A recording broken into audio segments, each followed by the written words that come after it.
오늘 주신 본문 말씀은 신명기 28장 20절에서 29절까지의 말씀입니다. 내가 악을 행하여 그를 잊음으로 내 손으로 하는 모든 일에 여호와께서 저주와 혼란과 책망을 내리사 망하며 속히 파멸하게 하실 것이며 여호와께서 내 몸에 연병이 들게 하사 내가 들어가 차지할 땅에서 마침내 너를 멸하실 것이며 여호와께서 폐병과 열병과 염증과 학질과 한재와 풍재와 썩는 재앙으로 너를 치시리니 이 재앙들이 너를 따라서 너를 진멸하게 할 것이라. 내 머리 위에 하늘은 노시 되고 내 아래의 땅은 철이 될 것이며 여호와께서 비 대신에 티끌과 모래를 내 땅에 내리시리니 그것들이 하늘에서 내 위에 내려 마침내 너를 멸하리라.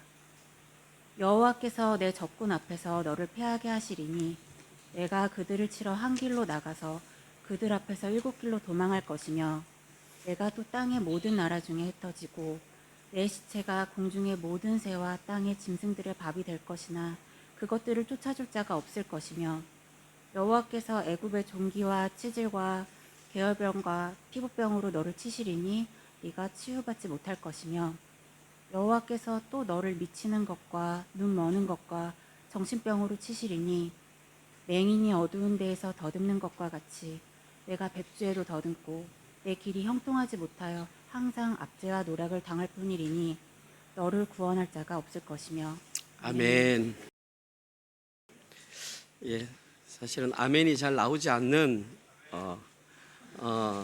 내용입니다. 힘든, 사실은 그냥 듣기에 쉽지 않은 내용이지만 또 신명기 말씀을 함께 묵상해 가면서 하나님께서 저희들에게 주신 말씀이니까 저희들이 함께 신중하게 천천히 오늘 말씀을 같이 살펴보도록 하겠습니다.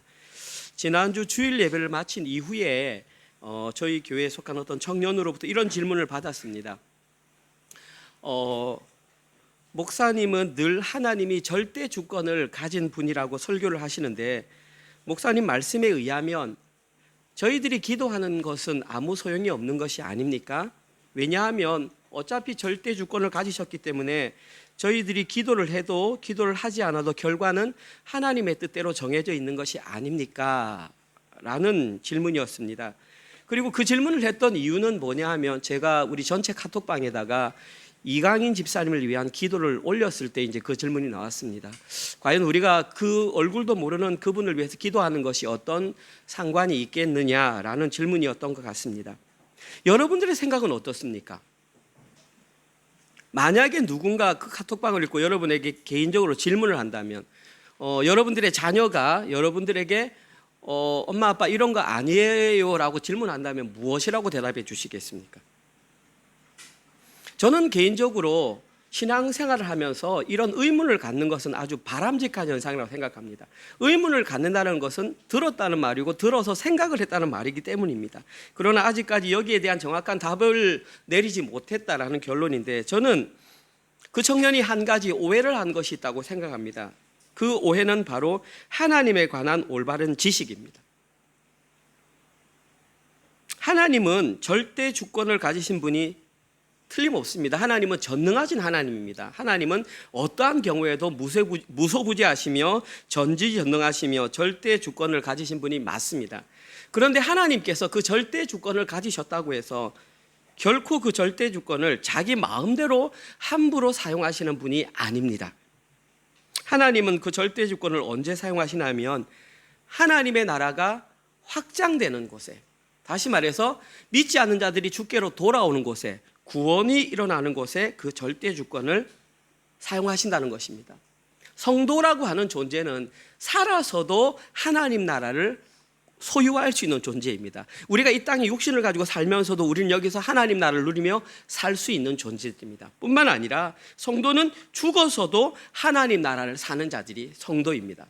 따라서 저희들이 이 땅 가운데에서 맺었던 관계로 인해서 성도들은 얼마든지 생명 연장을 위해 기도할 수가 있습니다. 하나님의 뜻이 무엇인지 명확하게 알지는 못하지만 설령 희망이 없어 보인다 할지라도 우리 하나님과 관계가 맺어진 사람은 그 사람의 생명 연장을 위해 긍휼을 베풀어 달라고 기도할 수 있습니다. 왜냐하면 그분은 바로 우리의 아버지가 되시기 때문입니다. 그 관계성을 놓치면 안 됩니다. 오늘 저희들이 함께 살펴볼 본문은 신명기 28장입니다. 아까 제가 설교 서두에서도 말씀드렸지만 아멘이 크게 안 나온다고 했는데 크게 안 나올 수밖에 없는 게 여기에는 다 저주에 관한 내용만 나오니까 누가 거기에 쉽게 아멘이라고 대답을 하겠습니까? 이런 차원에서 신명기 28장은 어저께부터 시작된 본문이지만 신명기 전체에서 가장 유명한 본문입니다. 어저께 본문을 보시면 알겠지만 이렇게 해도 복을 받고 복을 하니까 28장이 굉장히 좋습니다. 그게 14절까지 기록되어 있습니다. 그리고 15절 본문부터는 이제 네가 불순종하면 저주가 되는데 그 분량이 복에 관해서 4배가 더 많습니다. 복은 요만큼 설명하고 저주는 이만큼 설명합니다. 그래서 가장 유명한 본문이기도 합니다. 뿐만 아니라 어떤 사람들은 복의 내용이 저주의 내용보다 4분의 1에 해당하기 때문에 반대로 얘기하면 저주의 내용이 훨씬 더 많기 때문에 여기에 기록된 하나님으로 말미암아 여호와 하나님을 아주 구약의 고약한 신으로 오해를 하기도 합니다. 그래서 신의 존재를 부인하는 근거로 이 본문을 사용하기도 합니다. 그러나 이건 역시 하나님에 관한 지식이 부족함에서 오는 하나의 오해라고 말씀드릴 수 있습니다. 신명기 28장에 기록된 이 하나님은 결코 자기 마음대로 자기 뜻에 따라서 고약하게 벌을 내렸다가 상을 줬다가 하시는 그런 존재가 아니라는 사실입니다.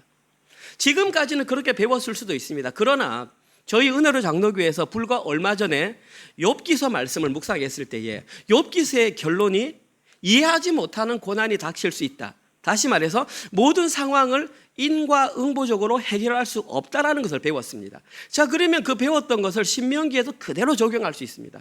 비록 오늘 본문에 너희가 순종하면 이렇고 불순종하면 이렇다라고 되어 있지만 그 순종과 불순종을 꼭 인과응보적으로 해석할 필요가 없다라는 사실입니다. 겉으로만 보면 당연히 그렇게 보일 수 있습니다. 그러나 오늘 본문에 기록된 그 작은 복들과 수많은 저주의 내용들은 어떤 면에서 보면 이해하실지 모르겠지만 누가 진짜 하나님의 백성인가를 밝히는 하나의 시금석이라고 말할 수 있습니다. 여기서 말하는 시금석이라고 하는 것은 그 돌이 진짜 금인지를 판단하는 돌을 시금석이라고 합니다. 돌을 거기에 섞어서 노란색이 나오면 금이라는 뜻입니다. 바로 오늘 본문이 누가 진짜 하나님의 백성인지를 밝혀주는 하나의 시금석과 같다라고 말할 수 있습니다. 제가 이렇게 말씀드릴 수 있는 근거는 물론 신약에 있습니다. 히브리서 12장 7절에서 8절 말씀입니다. 너희가 참음은 징계를 받기 위함이라 하나님이 아들과 같이 너희를 대우하시나니 어찌 아버지가 징계하지 않는 아들이 있으리요. 징계는 다 받는 것이거늘 너희에게 없으면 징계가 없으면 너희들은 사생자요 친아들이 아니니라. 이 히브리서 본문에 의하면 구약을 해석한 내용으로 본다면 하나님은 어떠한 경우에도 자기 아들을 저주하지 않는다. 만약에 그 사람이 진짜 자기 아들이면 그는 뭐 한다? 징계한다. 그럼 오늘 기록된 내용이 만약에 저주에 해당된다면 하나님의 아들이 아니라는 것이 증명이 된다는 것이죠. 반대로 얘기해서 오늘 본문 내용이 저주가 아니라 책망으로 와닿는다면 우리가 하나님의 아들이라는 것이 증명이 된다는 것이죠. 오늘 설교 제목이 저주인가 책망인가는 바로 나는 어떤 존재인가를 밝히는 아주 중요한 본문이라고 말할 수 있습니다. 만약에 오늘 본문 내용이 끝까지 나에게 저주의 내용으로 다가온다면 그것은 내가 하나님의 아들이 아닐 수 있다는 하나의 증거일 수 있다는 것입니다. 따라서 오늘 본문에 기록된 내용들을 통해서 이 내용이 자신을 향한 책망인지 혹은 저주인지 한번 잘 듣고 판단해 보십시오.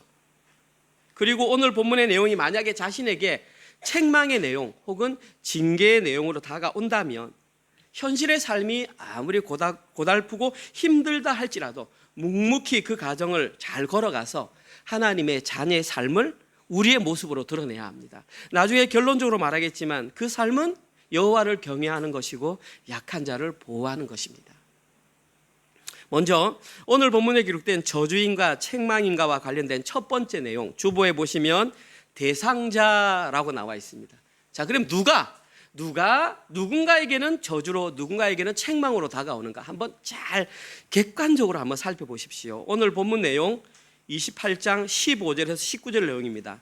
안 읽었지만 오늘 본문 내용입니다. 제가 읽어보겠습니다. 네가 만일 네 하나님 여호와의 말씀을 순종하지 아니하여 내가 오늘 네게 명령하는 그의 모든 명령과 규례를 지켜 행하지 아니하면 이 모든 저주가 내게 임하며 내게 이를 것이니 네가 성읍에서도 저주를 받으며 들에서도 저주를 받을 것이요 또 내 광주리와 떡 반죽꾸러기 저주를 받을 것이요 내 몸의 소생과 내 토지의 소산과 내 소와 양의 새끼가 저주를 받을 것이며 네가 들어와도 저주를 받고 나가도 저주를 받으리라. 자, 질문 드리겠습니다. 여기에 기록된 대상자는 누구입니까? 오늘 본문에는 네가라고 나와 있습니다. 우리말로 하면 너라는 뜻입니다. 오늘 본문에 이 네가라고 하는 단어가 모두 11번 등장되어 있습니다. 오늘 본문에 기록된 이 너에 해당하는 대상자는 과연 누구를 말하는 것인지 밝히는 게 중요한데, 그 사람이 누구인지 밝히기 위해서는 먼저 그 인물에게 해당된 책망 혹은 저주의 내용을 먼저 살펴볼 필요가 있습니다. 오늘 보면 16절에서 19절 전체적으로 기록된 내용인데 제가 4가지로 요약해 보겠습니다. 첫 번째, 이들은 성읍에 들어가서도 저주를 받고 들에서도 저주를 받는다. 성읍에 들어간다, 들에 간다, 이 말은 모든 삶의 터전을 의미합니다. 두 번째, 이들의 광주리와 떡반죽꾸러기 저주를 받는다. 이 광주리와 떡반죽꾸러기가 의미하는 것은 모든 식생활, 먹고 사는 것, 그것과 관련된다, 이 말입니다. 세 번째, 이들의 몸의 소생과 토지의 소산과 소와 양의 새끼가 저주를 받는다. 모든 산물, 자기가 이게 힘들여서 만들어낸 모든 산물이 다 저주를 받는다. 마지막 4번째, 이들이 들어와도 저주를 받고 나가도 저주를 받는다. 모든 곳에 들어가도 저주를 받고 나가도 저주를 받는다. 삶의 모든 영역입니다. 이 구절은 이 전체를 통합하는 내용이라고 할 수 있습니다. 쉽게 말해서 한마디로 요약하면 그 사람의 모든 삶의 활동 영역에 저주 혹은 책망이 임하게 된다. 이것이 바로 네가 대상자에 대한 내용입니다. 그런데 이 내용을 읽다가 보면 한 가지 머릿속에 딱 떠오르는 구절이 생각나야 합니다. 그것은 어저께 본문입니다. 어저께 본문에서도 이와 유사한 내용이 기록된 걸 기억하실 것입니다. 신명기 28장 3절에서 6절 한번 보십시오. 성읍에서도 복을 받고 들에서도 복을 받을 것이며 네 몸의 자녀와 네 토지의 소산과 네 짐승의 새끼와 소와 양의 새끼가 복을 받을 것이며 네 광주리와 떡반죽꾸러기 복을 받을 것이며 네가 들어와도 복을 받고 나가도 복을 받을 것이니라. 어떻습니까? 똑같습니다. 순서만 잠깐 바뀐 게 있지 내용은 똑같습니다. 다시 말해서 어떤 한 조건만 성취가 된다면 그것이 어떤 사람에게는 복이 되고 어떤 사람에게는 저주가 된다는 말입니다.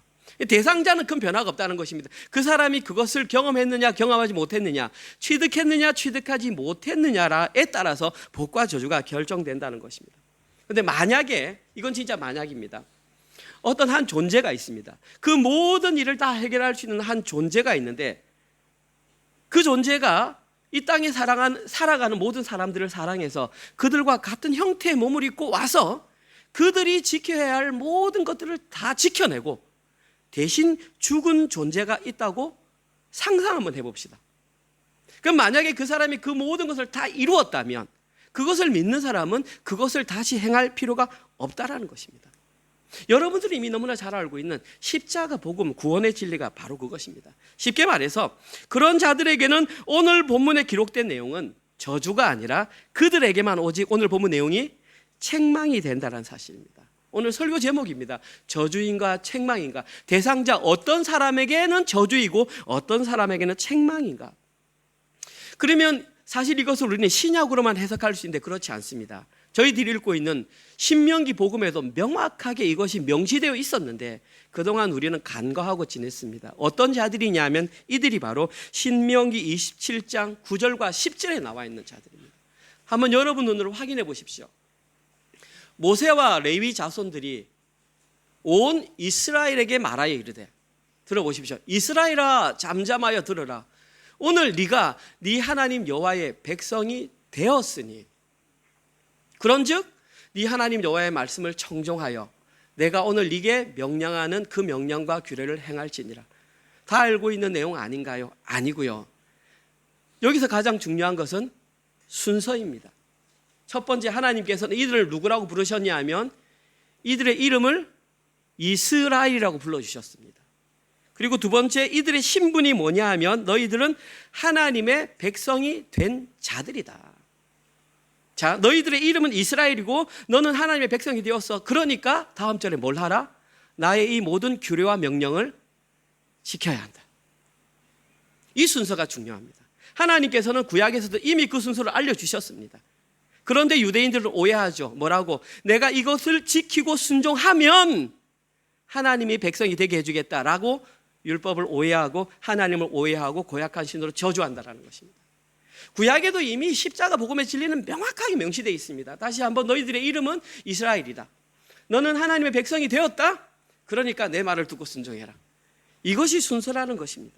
여기에서 굉장히 많은 오해로 말미암아 잘못된 것들이 나타난다는 것이죠. 쉽게 말해서 너희들은 하나님의 백성이 되기 위해서 명령과 규례를 지키는 것이 아니라는 것입니다.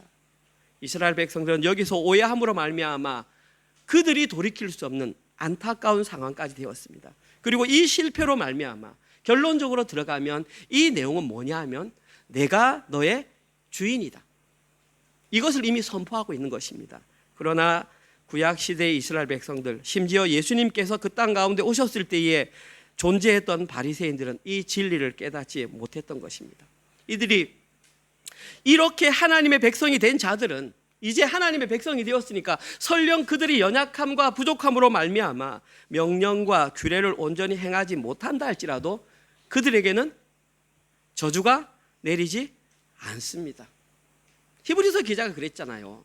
이것은 너희에게 징계라고. 왜냐하면 그들은 하나님의 백성들, 하나님의 자녀이기 때문입니다. 그리고 이들이 바로 이 시대에 하나님의 자녀로 살아가는 구원받은 백성들의 모습입니다. 자, 첫 번째입니다. 그러면 내가 과연 하나님의 구원받은 백성인지 아닌지를 점검하면 오늘 본문 내용이 책망인지 저주인지가 명확하게 판단이 됩니다. 그걸 확인하기 위해서는 세 가지 질문이 있는데 그 질문에 대해 여러분이 한번 대답을 해보십시오. 첫 번째, 나는 어떤 신앙을 가진 사람인가? 첫째, 나는 하나님의 존재를 올바로 이해하고 있는가? 내가 생각하는 하나님은 어떤 하나님인가?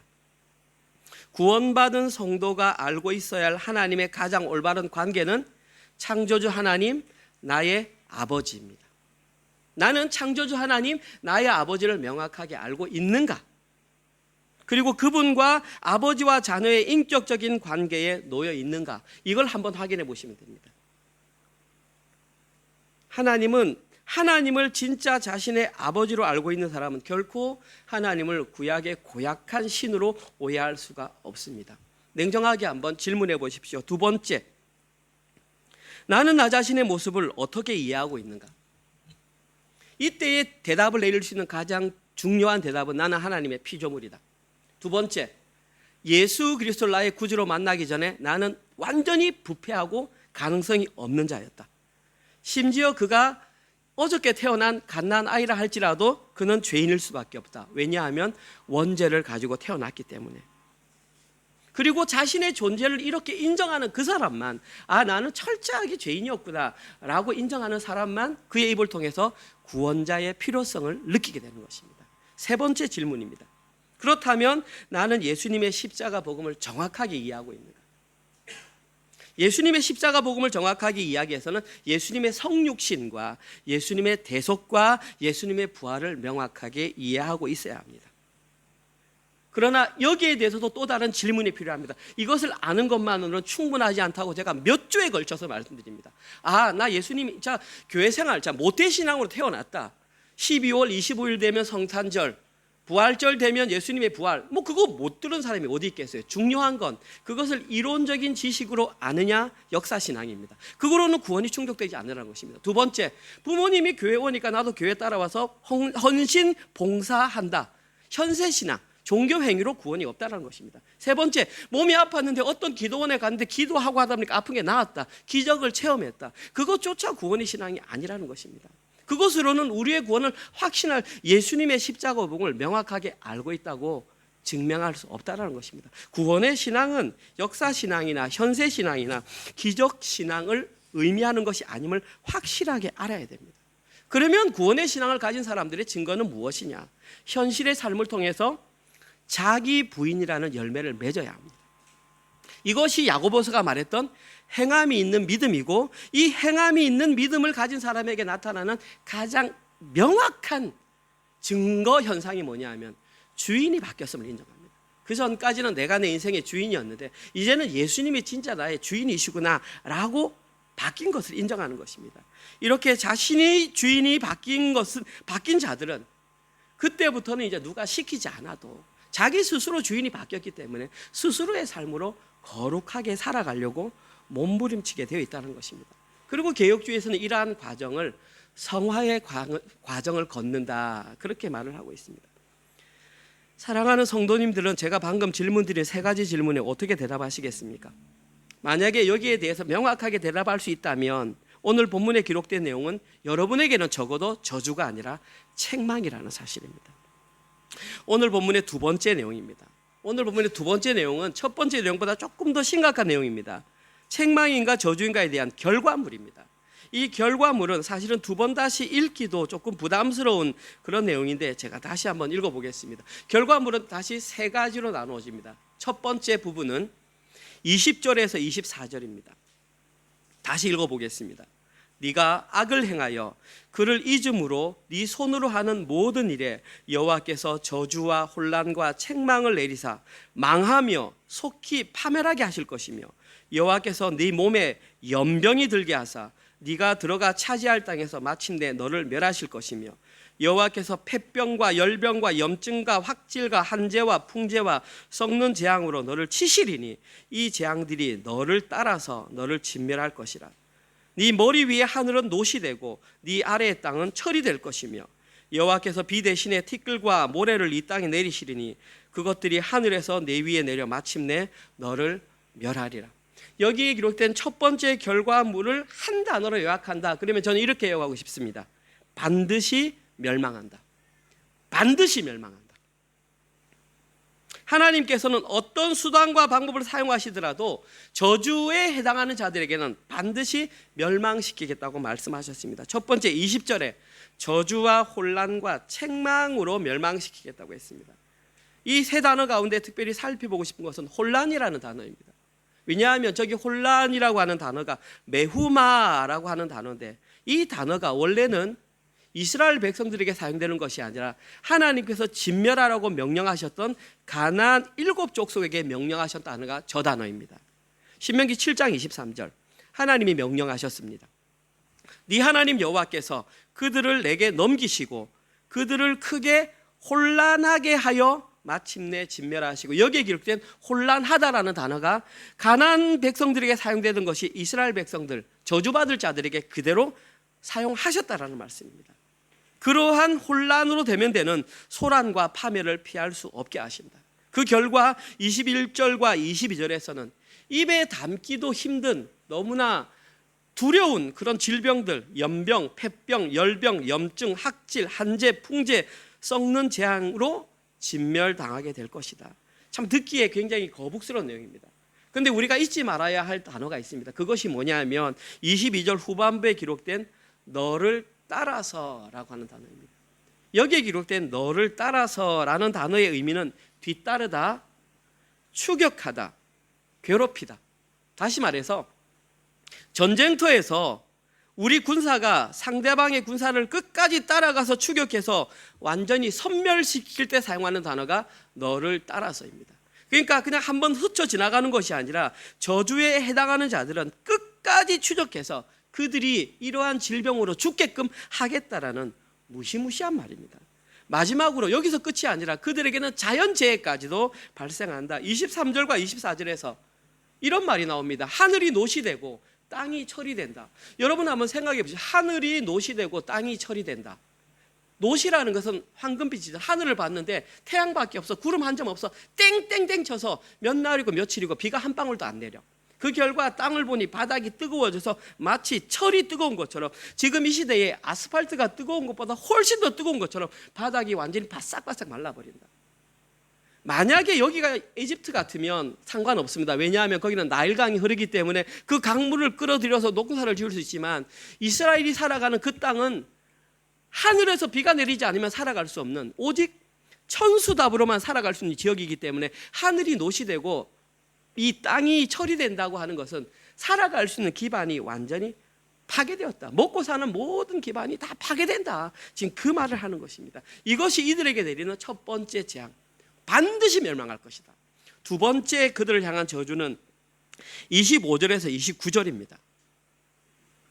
여호와께서 내 적군 앞에서 너를 패하게 하시리니 네가 그들을 치러 한 길로 나가서 그들 앞에서 7길로 도망할 것이며 또 내 땅의 모든 나라 중에 흩어지고 네 시체가 공중의 모든 새와 땅의 짐승들의 밥이 될 것이나 그것들을 쫓아줄 자가 없을 것이며 여호와께서 애굽의 종기와 치질과 괴혈병과 피부병으로 너를 치시리니 네가 치유를 받지 못할 것이며 여호와께서 또 너를 미치는 것과 눈 머는 것과 정신병으로 치시리니 맹인이 어두운 데서 더듬는 것과 같이 네가 백주에도 더듬고 네 길이 형통하지 못하여 항상 압제와 노략을 당할 뿐이니 너를 구원할 자가 없을 것이며.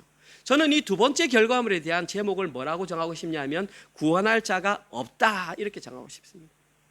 혹시 오해하지 마시기 바랍니다. 여기에 기록된 구원할 자라고 하는 어근은 야샤인데 이 단어의 의미는 구원하다, 구출하다, 구조하다가 맞습니다. 그런데 그 어원은 넓게 만들다 혹은 충분하게 하다라는 단어입니다. 다시 말해서 우리가 생각하는 구원자, 메사이아, 메시아를 의미하는 단어가 아닙니다. 따라서 여기에서 기록된 구원할 자라는 것은 도와줄 자가 없었다. 다시 말해서 그들이 아무리 어려움을 당해도 그들을 도와줄 자가 없었다. 어떤 자에게 도와줄 자가 없었냐? 오늘 본문에 이런 예를 들고 있습니다. 28절과 29절에 가운데 보면 눈 머는 것, 29절에 보면 맹인. 그러니까 맹인이나 눈 머는 자는 눈이 안 보이기 때문에 누군가 도와주지 않으면 걸음을 걸을 수 없는 자들입니다. 그래서 이스라엘의 율법에는 이런 율법이 있습니다. 누구든지 눈 먼 자를 도와주지 않으면 저주를 받을 것이다. 어저께 본문이니까 당연히 아셔야 됩니다. 신명기 27장 18절. 너희들이 가나안 땅에 들어가거든 큰 돌에다가 석회를 발라라. 그리고 거기다가 율법을 기록해라. 그 중에 10가지 특별히 저주 계명이 있는데 그 한 가지가 뭐냐 하면 저 계명이다. 맹인에게 길을 잃게 하는 자는 저주를 받을 것이라 할 것이요 모든 백성은 아멘 할지리라. 이것은 딱 박아가지고 일상을 살아갈 때 저 일은 무조건 해야 된다. 맹인에게는 어떤 상황이든지 길을 안내해서 그들이 어려움을 겪지 못하도록 도와주어야 한다라고 명확하게 명시가 되어 있습니다. 이 말은 이것이 너희들이 살아가야 할 정상적인 모습이다. 그런데 그것을 없애겠다. 하나님 스스로 없애겠다라는 것입니다. 너희들이 눈먼 자 맹인이라 할지라도 도움을 줄 자가 없게 될 거야. 얼마나 하나님께서 그들에게 심한 저주를 내리시는지를 쉽게 알 수 있습니다. 그 결과로 전쟁에 나갈 때마다 피합니다. 이러기도 어려운데 심지어 전쟁에서 우리 군사가 죽어서 시체가 있으면 그 시체를 치워주지 않으면 새의 독수리가 와서 먹든지 아니면 땅의 짐승들이 와서 시체를 먹습니다. 그래서 그걸 못 먹게 누군가 쫓아줘야 되는데 그걸 쫓을 사람이 없다라는 것입니다. 다 도망가 버리고. 25절과 26절의 내용입니다. 심지어 그들에게는 각종 질병, 특별히 애굽의 종기와 치질과 계열병과 피부병으로 말미암아 그 가운데에 정신이 온전한 사람이 한 사람도 없게 될 것이다. 다 미쳐버릴 것이다. 솔직히 말해서 상황이 이 정도 되면은 안 미치겠습니까? 내가 가진 모든 것, 우리의 군사들이 정말 죽음을 당해서 시체를 처리할 수 없고 그 나머지 살아있는 군사들에게 애굽의 종기와 치질과 괴혈병과 피부병이 든다면 정신을 잃어버리지 않을 사람이 과연 몇 명이 되겠습니까? 우리는 다 나의 일이 아니기 때문에 그냥 그런갑다 하지만 실제로 나에게 이와 유사한 일 가운데 10분의 1, 100분의 1, 1000분의 1이라도 온다면 아마 우리는 다 미쳐버릴 겁니다. 이 시대가 공황장애가 많은 이유가 무엇입니까? 그런 상처와 아픔들이 자기에게 있는 것을 해소하지 못하기 때문에 그런 병이 걸리는 거 아니겠습니까? 어느 누구도 여기에서는 장담할 수가 없습니다. 마지막으로 여기에 해당하는 세 번째 본문은 30절에서 35절입니다.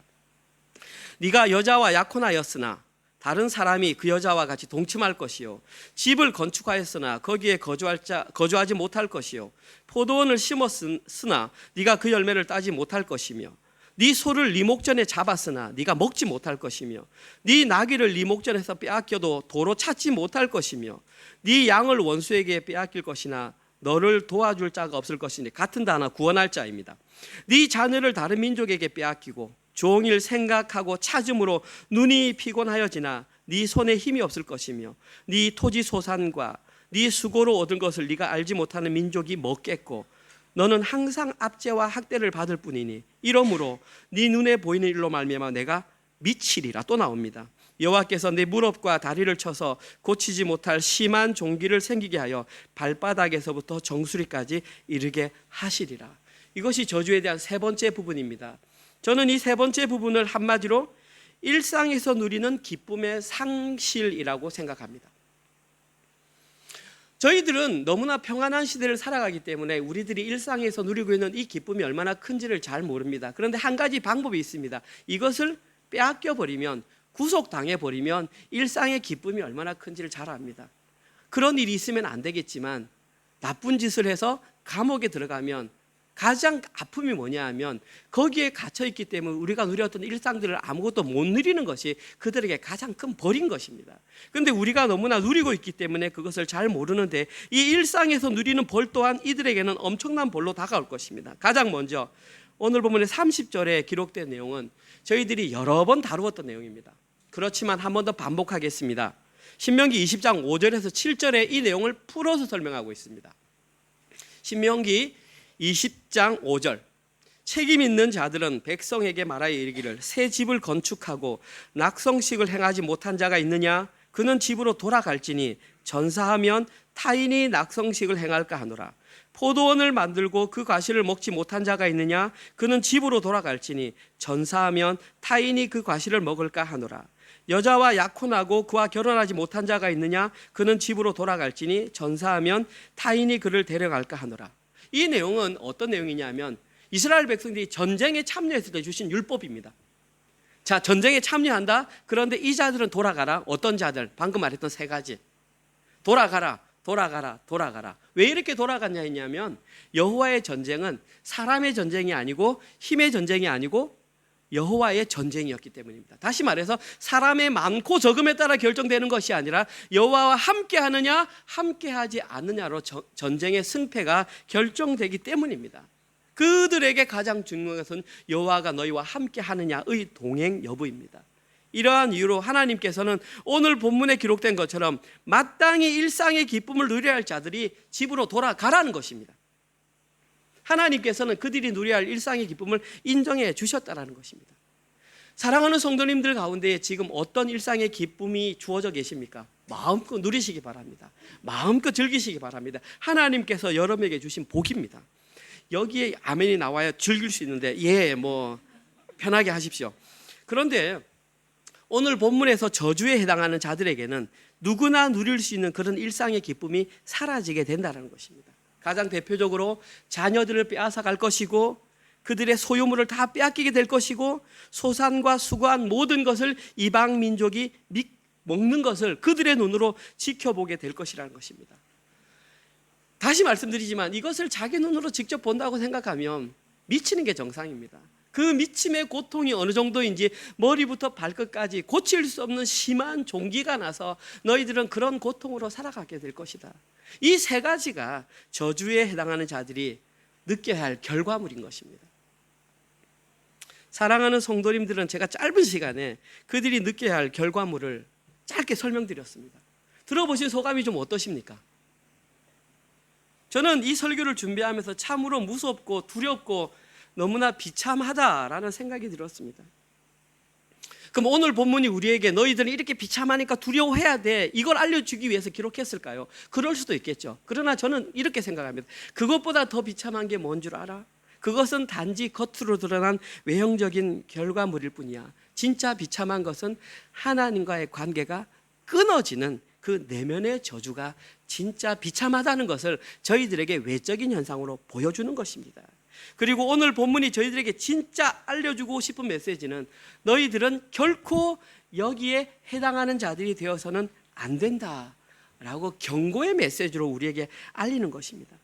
그런데 이스라엘 백성들은 이 내용 가운데에 몇몇 가지, 특별히 두 가지 하나님에 대한 내용의 오해와 율법에 대한 오해로 말미암아 실패를 경험하고 역사적으로 아수르와 바벨론에 의해서 멸망당해서 포로로 끌려가서 그들의 민족이 거의 세상에서 사라져버리는, 심지어 현대까지 와서 독일 히틀러에 의해서 그 수많은 학살의 희생자가 되는 것까지 경험하는 안타까운 현실의 대상자가 되고 말았습니다.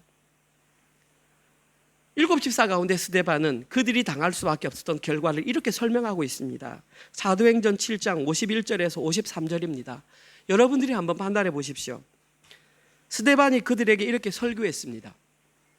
목이 곧고 마음과 귀에 할례를 받지 못한 사람들아, 예수님 당시의 유대인들입니다.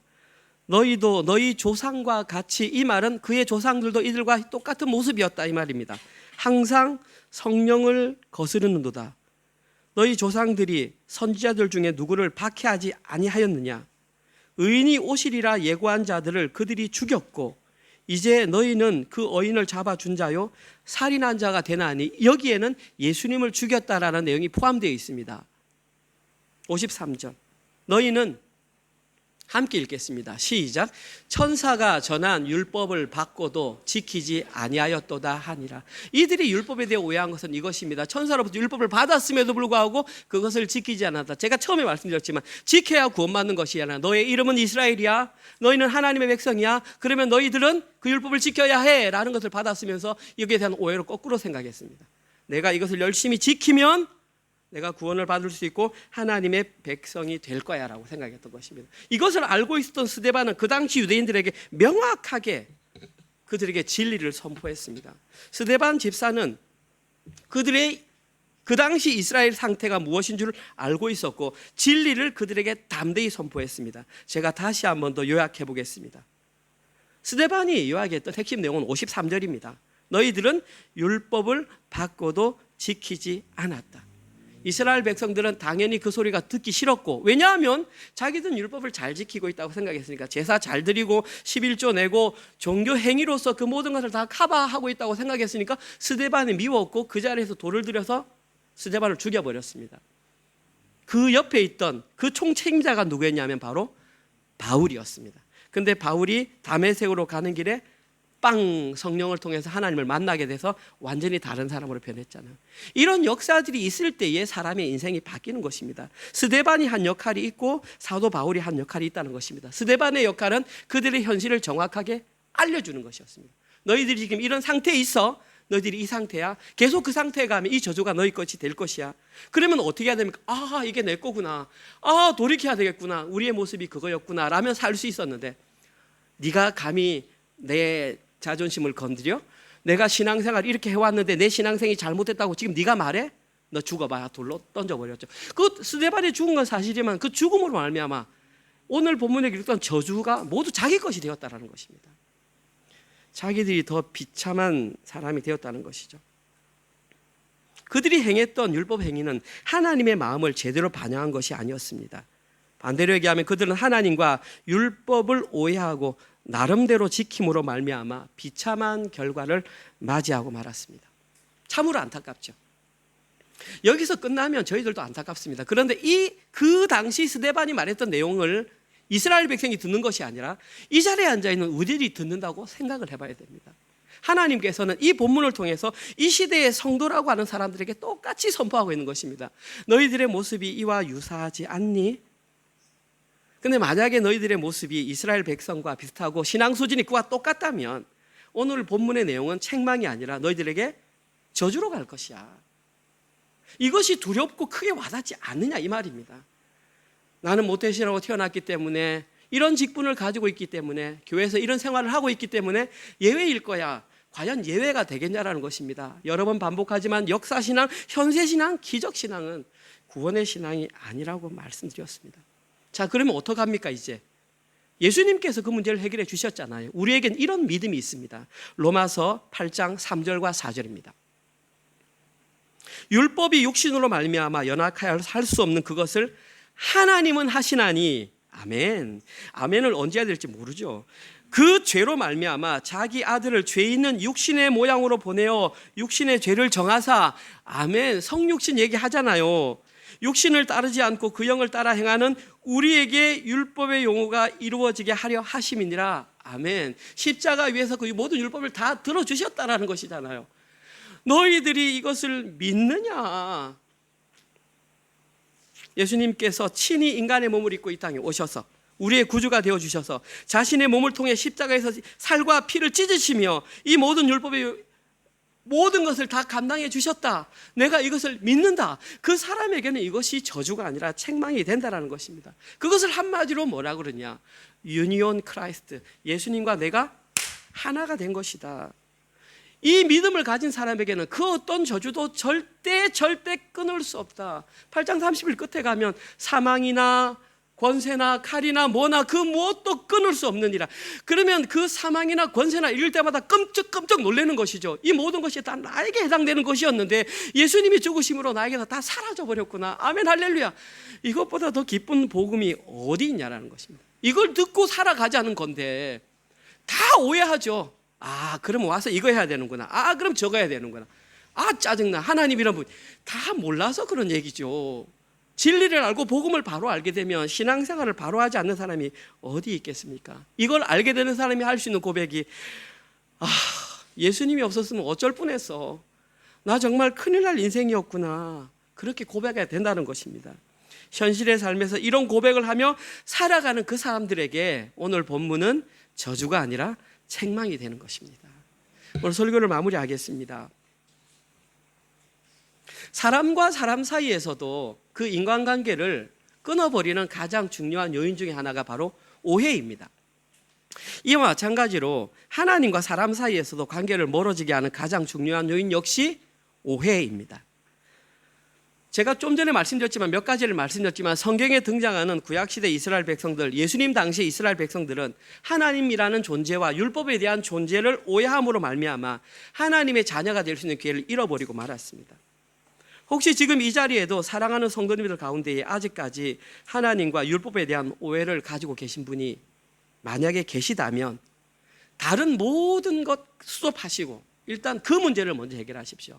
하나님에 대해서 내가 올바로 알고 있는가? 율법을 내가 온전히 어떻게 알고 있는가? 그 문제를 먼저 해결하시고 그 다음에 신앙생활 하십시오. 그 다음에 봉사하시고 그 다음에 뭐 하시고 그래야 교회가 예수 그리스도를 머리로 한 교회가 세워집니다. 그렇지 않고 교회가 되면 전부 자기 머리입니다. 전부 목사, 집사, 청년, 학생들 할 것 없이 전부 내가 머리입니다. 그래서 내 머리대로 안 되면 교회를 비난하고 교회를 떠나가고 이렇게 된다는 것입니다. 그것보다 먼저 오해를 푸십시오. 어떠한 방법을 통해서든지 오해를 푸시기 바랍니다. 그 오해를 풀 때 나타나는 결과가 주인이 바뀐 것을 경험하게 된 것입니다. 그 주인이 바뀌게 된 것을 경험하게 되면 그 사람의 삶은 달라집니다. 저는 세 가지를 말씀드리고 싶습니다. 첫 번째, 주인이 바뀐 사람에게 나타나는 첫 번째 현상, 그 사람은 반드시 여호와를 경외하는 마음으로 살아가게 됩니다. 두 번째, 그 사람은 말씀을 읽고 말씀을 묵상하고 말씀에 대한 궁금증이 생기게 되어 있습니다. 세 번째, 그 사람은 반드시 주변을 돌아보며 자기보다 연약한 자를 돕고 싶은 마음이 저절로 생기게 되는 것입니다. 그때 구제하고 그때 봉사하라는 것입니다. 사랑하는 성도 여러분, 예수 안에 있으면 모든 저주가 모든 축복으로 변하는 것을 믿으십니까? 아멘. 예수 안에 있으면 근심도 기쁨으로 변하는 걸 믿으십니까? 예수 안에 있으면 오해가 이해로 바뀌는 것을 믿으십니까? 그러면 그대로 살아가십시오. 우리가 살아갈 수 있는 것은 말씀과 기도와 성례입니다. 다시 말씀드리지만 매일 주어지는 일상의 말씀 묵상 소홀히 여기지 마시고 깊이 묵상하시고 시간 짬을 내서 말씀 읽으시고 부탁드립니다. 단 5분이라도 시간 내서 따로 기도하시기 바랍니다. 기도는 간구하는 것도 있지만 하나님의 음성을 듣는 것이 더 많습니다. 그러니까 기도할 때 하나님 주세요 주세요 하다가 그 순간 멈추고 단 3분이라도 하나님 말씀해 주세요 라고 기도하고 마치시는 것이 올바른 기도의 순서입니다. 하나님 저 이렇게 해주세요 해주세요 나 갑니다. 그럼 하나님 말하려고 하는데 이미 가고 없는 거예요. 신앙이 안 자랄 수밖에 없죠. 들어야 합니다. 하나님이 말씀으로든 기도로든 들려주신 그 음성을 듣고 하나님의 자녀로서 살아갈 때에 오늘 본문에 기록된 모든 내용이 저주가 아니라 우리에게 징계로 다가와서 더욱더 하나님의 자녀로 자라갈 것을 확신합니다. 한 주간 동안 그런 삶을 살아가시는 분들 되시기를 주님의 이름으로 축복합니다. 아멘. 하나님 감사합니다. 오늘도 구약 성경 신명기 말씀을 통해서 저희 교회가 들어야 할 십자가 복음의 진리가 선포되게 하시니 참으로 감사합니다. 하나님, 오늘 선포된 말씀이 내 귀에 듣기에 조금 부담스럽고 조금 힘이 들고 조금 어려웠다 할지라도 하나님, 그것을 거부하지 말게 하시고 다시 한 번 더 생각하여 마음속에 깊이 간직하여 나를 살리기 위한 하나님의 구원의 선포였음을 깨닫게 하시고 그 말씀대로 살아가기로 결단하는 사랑하는 우리 성도들 되게 하여 주시옵소서. 특별히 사랑하는 우리 은혜로 장로교회 청년들을 붙잡아 주시옵소서. 생각이 많고 갈등이 많고 변화가 많은 시대를 살아갑니다. 집중하여 말씀을 읽기가 너무나 어려운 시대를 살아가고 있습니다. 그렇다 할지라도 시간을 내어서 말씀을 듣게 하시고 하나님께 기도하며 진리의 말씀을 듣고 묵상하며 살아갈 수 있는 우리의 자녀들 되게 하여 주시옵소서. 그리하여서 세상이 감당할 수 없는 믿음을 가지고 세상과 구별되는 삶을 살아가는 우리 모든 자녀들 되게 허락하여 주시옵소서. 그러한 마음으로 일주일 동안 열심히 일해서 벌어들인 수입을 하나님께 11조와 주정헌금과 또 감사헌금과 선교헌금으로 하나님께 올려드렸습니다. 이 헌금이 사용되는 곳곳마다 하나님의 영광이 드러나게 하시고 오직 주님의 나라가 확장되는 곳에만 이 헌금이 사용될 수 있도록 은혜를 내려 주시옵소서. 이제는 우리 주 예수 그리스도의 은혜와 하나님의 사랑하심과 성령님의 위로교통 감화 깨닫게 하심이 오늘 말씀을 통해 우리에게 선포된 이 내용이 하나님의 백성으로 살아가기로 나에게 주어진 경고의 말씀임을 깨닫고 그 말씀대로 살아가기로 결단하는 사랑하는 은혜로 교회 모든 성도들 머리 위에와 우리의 성도들의 사업체 위에와 우리의 자녀들 머리 위에 또한 세계 곳곳에 흩어져서 주의 복음을 증거하는 사랑하는 모든 선교사님들 머리 위에 지금부터 영원토록 함께 있을지어다. 아멘.